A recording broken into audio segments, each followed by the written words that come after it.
India کو بہت پریشانی ہے ایز یو کین سی کہ جس لمحے ہم نے مغرب میں ہم نے دہشت گردوں کے خلاف کارروائیاں کی تو آپ نے دیکھا کہ جس طرح مشرق میں انہوں نے باقاعدہ ہمارے اوپر ایک لو انٹینسٹی وار ہے، ایک باقاعدہ جنگ شروع کر دی ہے ہماری سرحدوں کے اوپر. اتنی دفعہ ان کے طیارے پاکستان کے قریب آ چکے ہیں، اتنی دفعہ ہمیں F-16 اڑانے پڑے ہیں ان کے مقابلے کے اوپر. تو یہ تو ذاتی طور پر تو ہمیں ایز اے ڈیفنس اینالسٹ کوئی شبہ نہیں ہے کہ انڈیا اب ایک ایگریسو انگیجمنٹ کے لیے اپنی فوجوں کو ڈپلوائے کر رہا ہے، ہمارے بارڈرز کی سروے کر رہا ہے، ہمارے ریڈارز کی پینیٹریشن دیکھ رہا ہے کہ کہاں تک ہے، ہمارا الرٹ لیول دیکھ رہا ہے، چیک کر رہا ہے کہ ہم کس حد تک ہیں.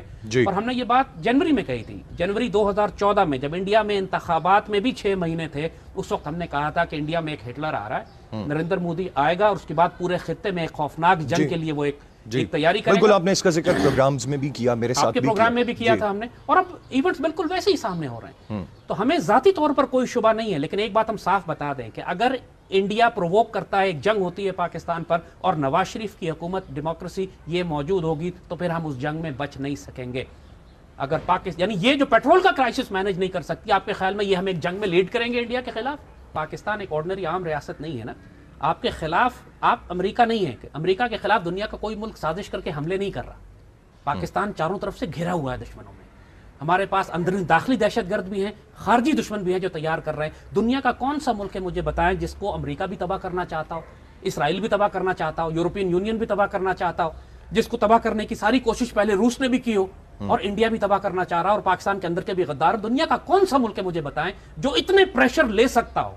یہ تو اللہ کا کرم اور فضل ہے کہ پاکستان ابھی بھی سلامت ہے. پاک فوج کو اللہ سلامت رکھے، راحیل کو زندگی دے، رضوان کو اللہ مضبوط کرے، اور پاکستان فوج کے کور کمانڈرز کو اللہ استقامت اور طاقت دے کہ پاکستان کا دفاع کریں. یہی کھڑے ہیں شیر دلیر ہمارے، ورنہ تو فارغ ہو گئے. عراق کی فوج کدھر گئی؟ یعنی اس وقت عراق میں حال یہ ہے کہ داعش سے اپنا علاقہ موصل کا بڑا شہر، second biggest city of Iraq جو موصل کا شہر ہے داعش کے پاس، اس کو واپس لینے کے لیے وہ کہہ رہے ہیں 2 سال لگیں گے. بھی عراقی آرمی نہیں ہے، they are trying to create an army.